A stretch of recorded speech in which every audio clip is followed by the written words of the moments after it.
Welcome back to the channel. Today we're going to be going over a new feature that's available in version 1.2.7.0. To find the new feature, simply navigate to Configuration, Standard Operating Procedures, and down on your lower right, you'll notice a Realistic Crew Ops option. So what this does is it attempts to mimic real-life interaction between the pilot flying, you, and the pilot not flying, the co-pilot, during the flow segment of the flight. Several users have asked for more realism to mimic real world procedures, and that's what this option attempts to do.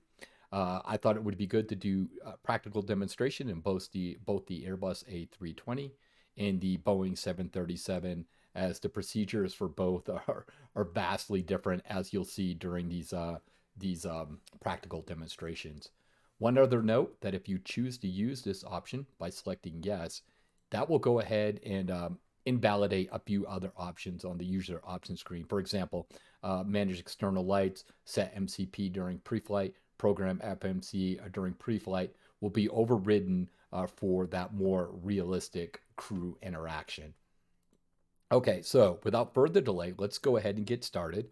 I am not on autoflow today, so we will just control the flows ourselves. The first thing you'll note is that there are now two screens. They're split. Good afternoon, Captain. The captain's responsibilities are down here as identified in magenta, and then the co-pilot responsibilities are up here identified in white.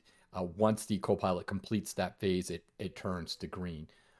As you can see, first off, with the Airbus, the pilot, or excuse me, the co-pilot is going to perform the safety check, then establish the power, and then you will be prompted down here when it's your turn to do the flow. So what you would be doing now is just checking the paperwork, making sure that everything's in order, and while the co-pilot goes ahead and powers up the aircraft.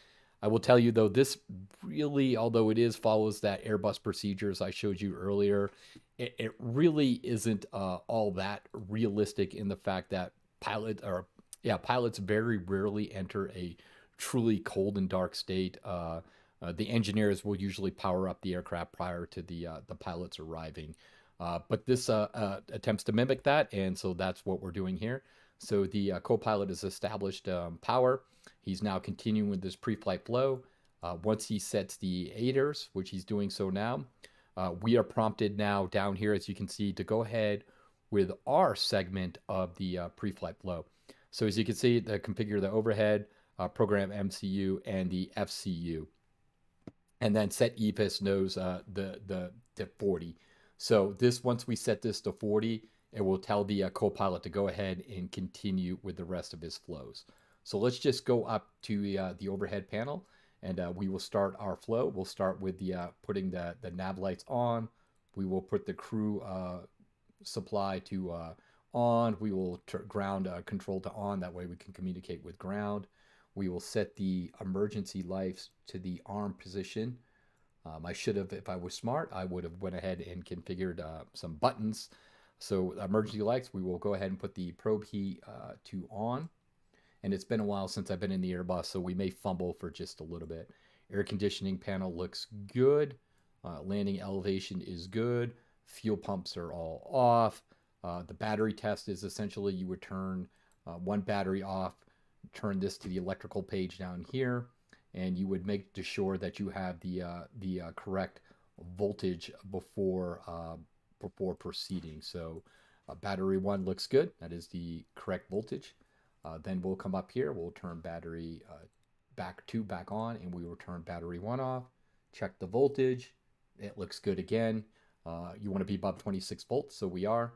So the battery test is completed. We could perform the fire tests, which are up here.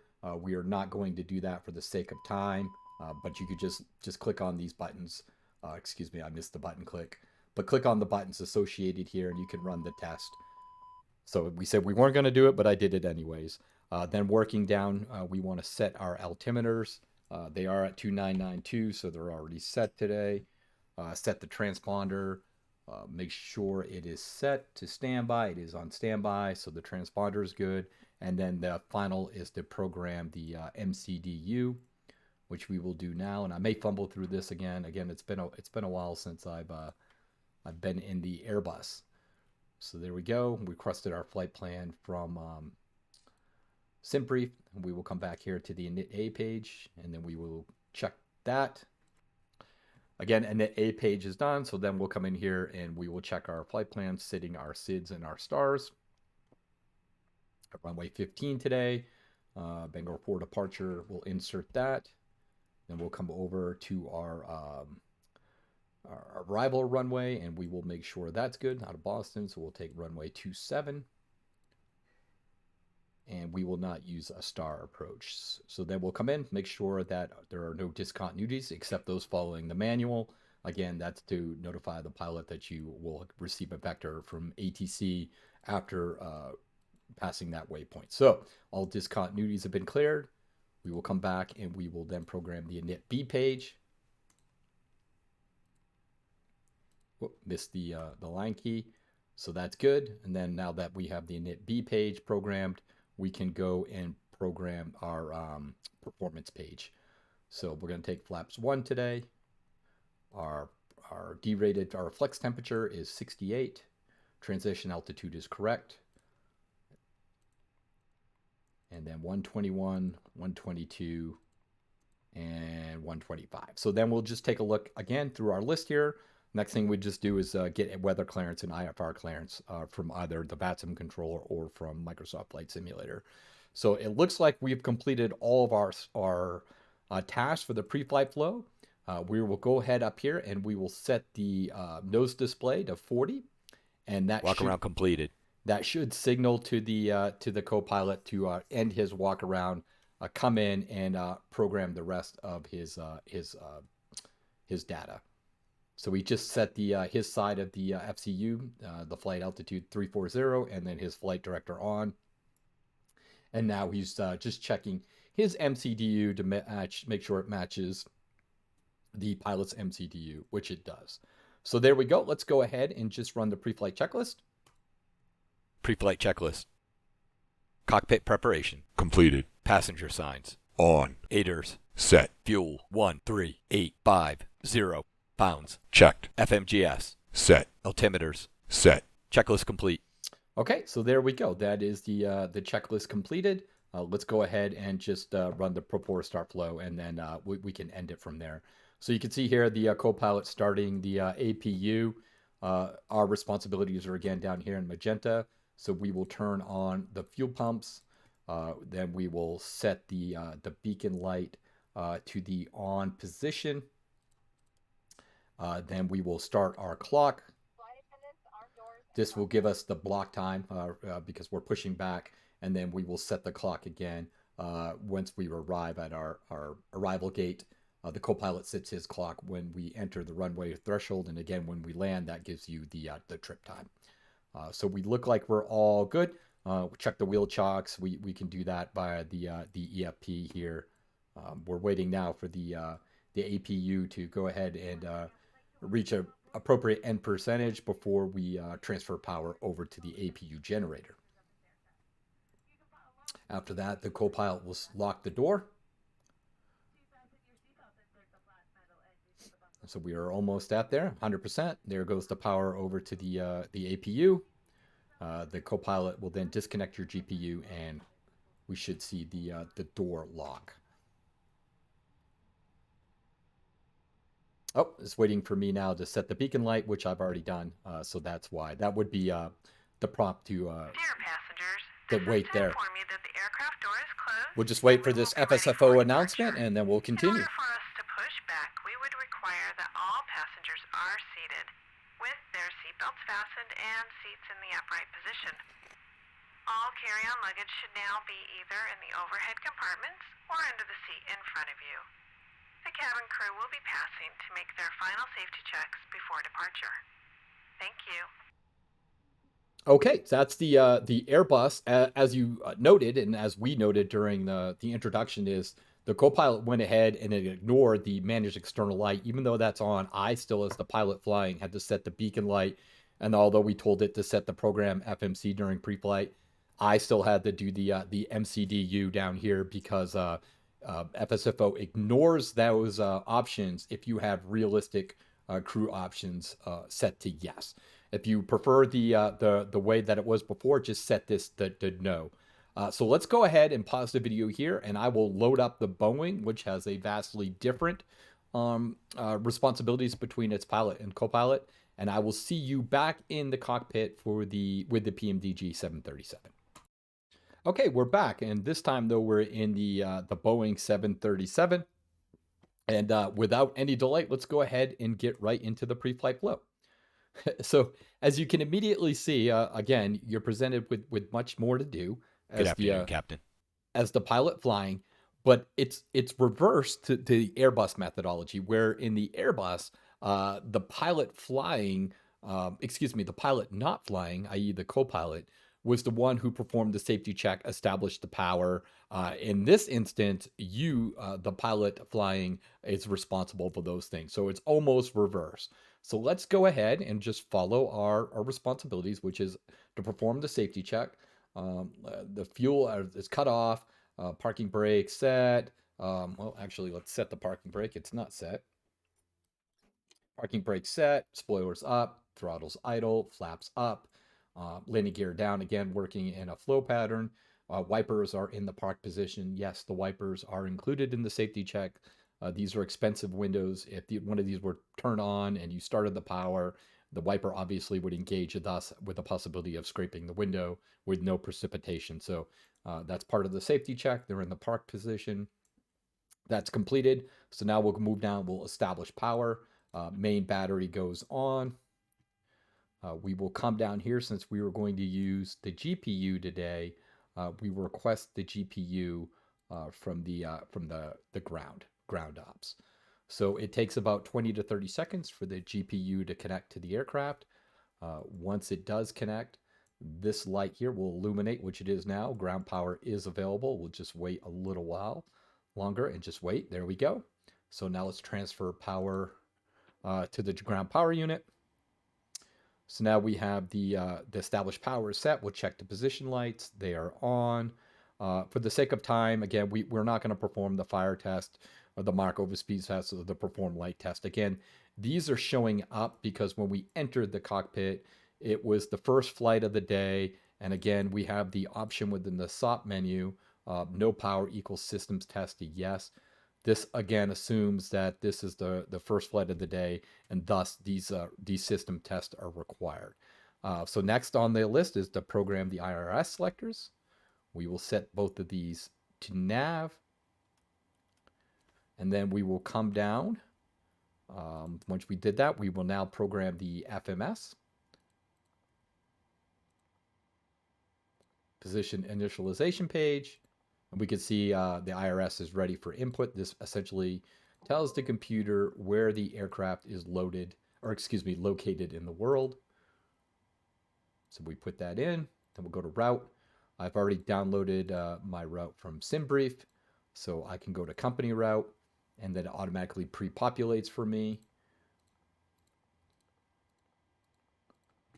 And then we'll put the flight plan in, activate it.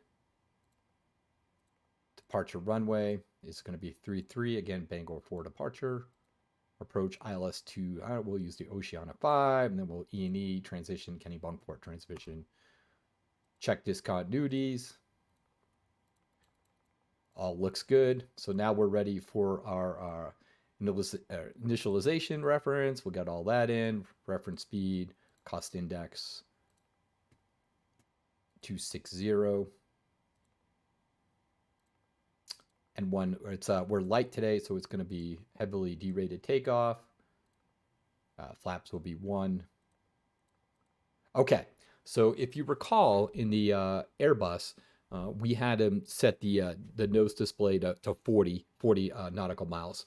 For the PMDG, it's essentially once you enter the V2 speeds, all the V speeds are entered, then the co-pilot will come back in from his walk around, and he will immediately start with his portion of the flows, which in this case is checking his FMC to make sure the data that we entered is correct.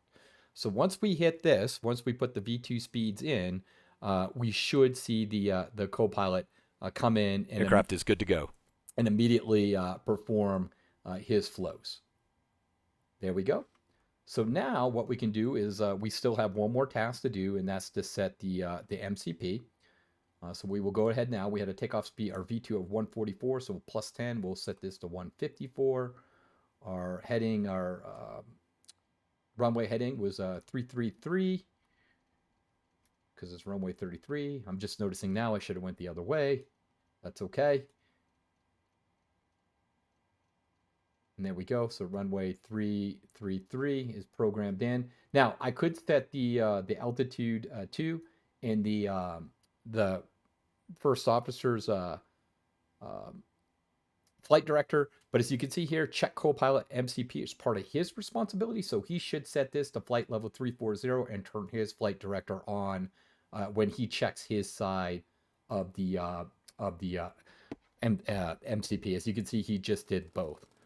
Okay, now he's going to perform the stall warning and then the GPWS warning. As you can see, we're done as far as our responsibilities are concerned with the Boeing aircraft as far as realistic flows. Now, the Boeing is a little bit different from the Airbus in that the most of the pilot's workload occurs during the pre-flight flow and the shutdown flows.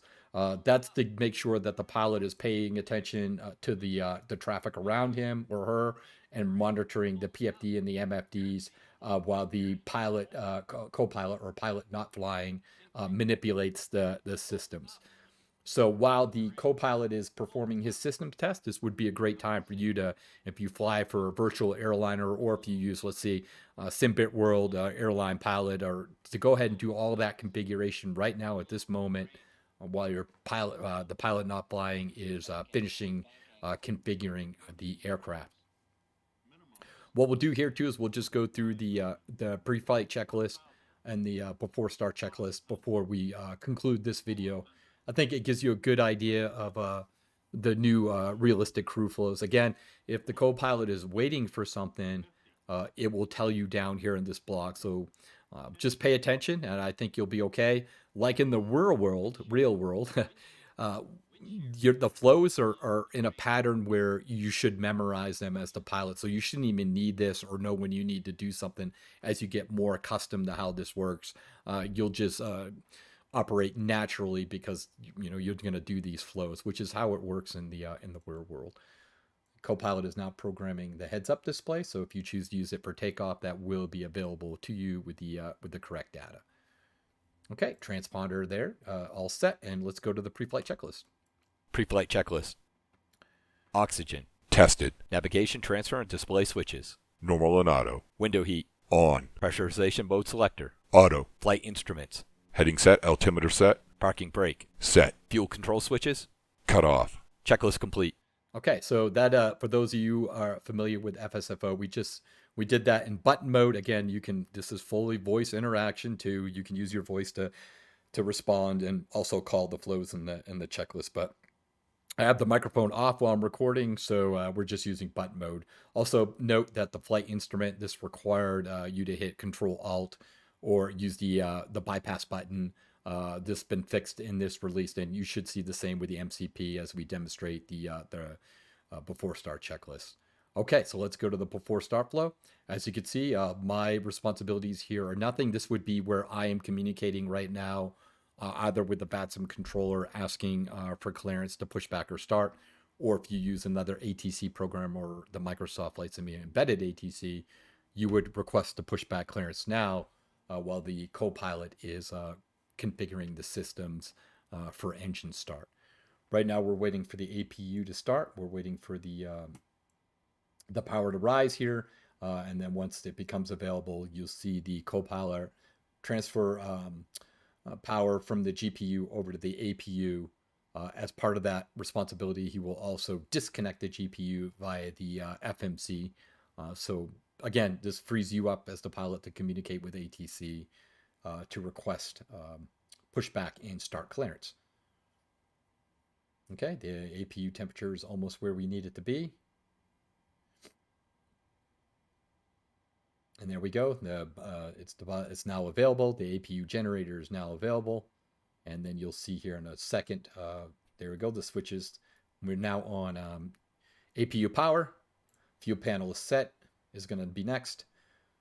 We should see the center pumps go down too as we have fuel in the center tanks. Air conditioning panel is set. Also take note, in this version, the updated version, FSFO now sets the altitude, the cruising altitude for you, as well as the landing altitude. Since we're going into Boston today, it has a 0. So these are now set in the latest version of FSFO, so you do not have to do that. The copilot will take care of that for you. Okay, so disconnecting again the GPU down here, then he should set his FMC to the performance page, which he just did. So we are all set. Let's go ahead and run through the before start checklist.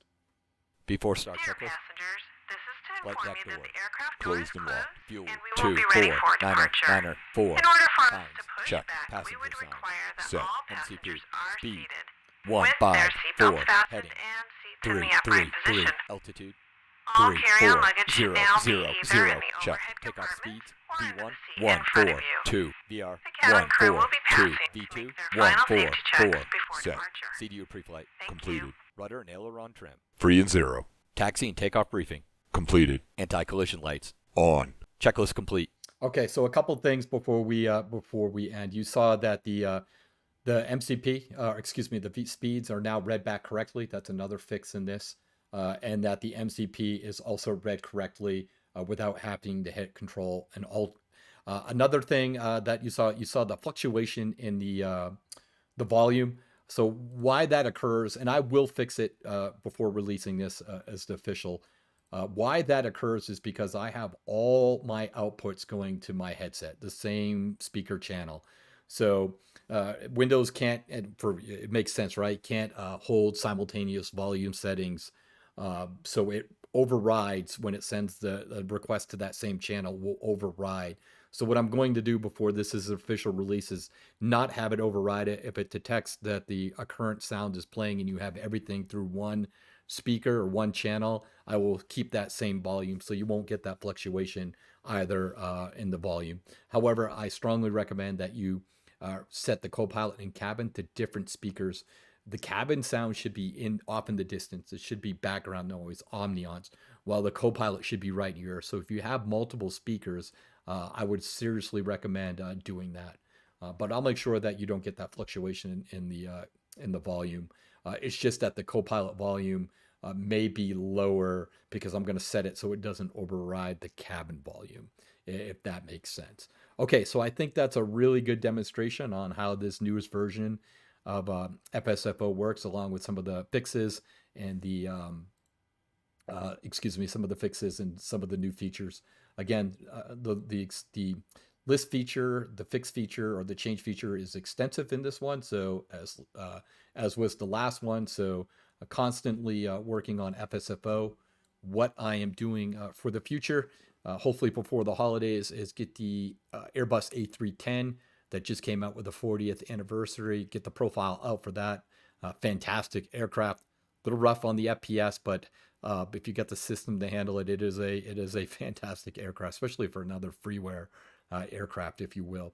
And then work on the passenger and company management feature that I've been doing in the background, which I hope to add very, very shortly.